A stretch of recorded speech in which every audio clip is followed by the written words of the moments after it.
Assalamualaikum warahmatullahi wabarakatuh.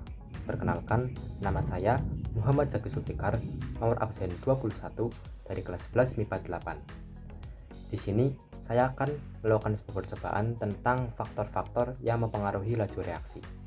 Tujuan saya melakukan percobaan ini adalah untuk menyelidiki dan mengetahui proses dari faktor-faktor yang mempengaruhi laju reaksi. Sebelum itu, apa sih laju reaksi itu? Laju reaksi menyatakan ukuran seberapa cepat atau lambat suatu reaksi berlangsung. Dalam hal tersebut, zat-zat yang bereaksi atau reaktan akan berkurang dan zat-zat hasil reaksi atau produk akan bertambah seiring dengan berkurangnya reaksi tersebut. Oleh karena itu, laju reaksi dapat didefinisikan sebagai laju berkurangnya konsentrasi reaksi atau laju bertambahnya konsentrasi hasil reaksi setiap satuan waktu. Kemudian, ada loh faktor-faktor yang mempengaruhi laju reaksi. Di antaranya, yang pertama, konsentrasi. Yang kedua, luas permukaan. Yang ketiga, suhu. Dan yang keempat, katalis. Berikut alat dan bahan yang saya gunakan selama saya melakukan percobaan ini.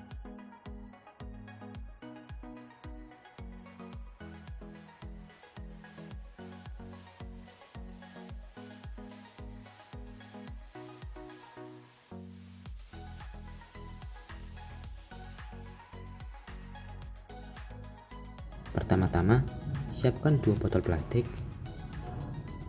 lalu tuangkan cuka sebanyak 2 sendok makan pada masing-masing botol.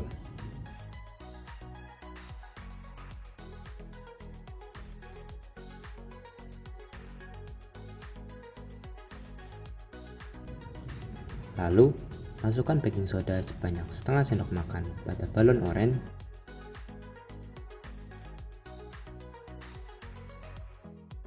dan 1 sendok makan pada balon merah.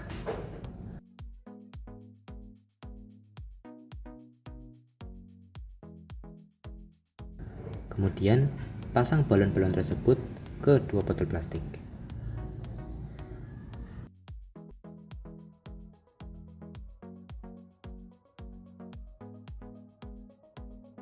Tumpahkan baking soda yang terkandung pada balon ke dalam botol plastik secara bersamaan. Hasilnya, balon merah lebih besar mengembang daripada balon oranye. Kemudian, kita dapat berkesimpulan bahwa konsentrasi yang terkandung di dalam balon merah lebih banyak daripada konsentrasi yang terkandung di dalam balon oranye, sehingga partikel zat yang bereaksi lebih banyak. Dengan demikian, reaksi akan semakin cepat berlangsung. Pertama-tama, siapkan 2 cup kecil.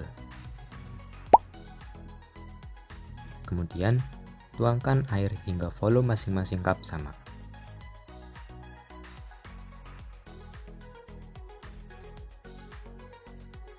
Setelah itu, masukkan 1/4 bagian vitamin C pada gelas 1 dan setengah bagian vitamin C pada gelas 2 secara bersamaan.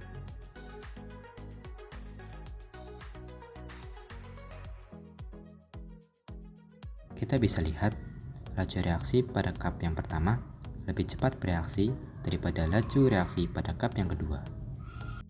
Sehingga kita dapat mengambil kesimpulan bahwa semakin luas permukaan bidang sentuh reaktannya, maka waktu yang diperlukan untuk bereaksi semakin cepat. Pertama-tama, siapkan 2 potongan kayu, kemudian bakar dengan api yang berasal dari korek gas. Potongan kayu yang pertama dibakar dengan suhu yang kecil, dan potongan kayu yang kedua dibakar dengan suhu yang besar.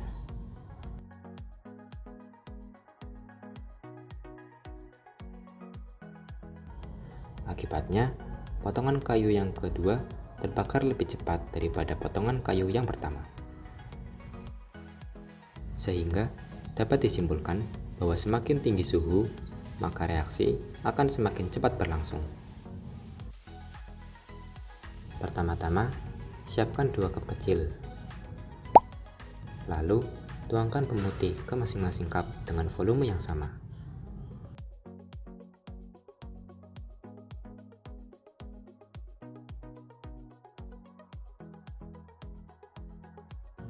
Cup yang kedua ditambahkan cuka ya.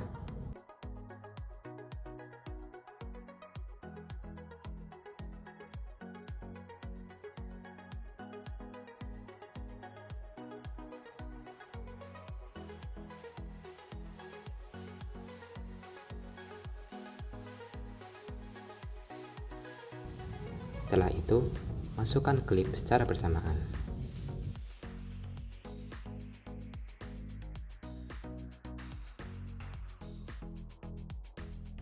Hasilnya dapat kita lihat bahwa klip pada cup yang kedua lebih cepat berkarat daripada klip pada cup yang pertama.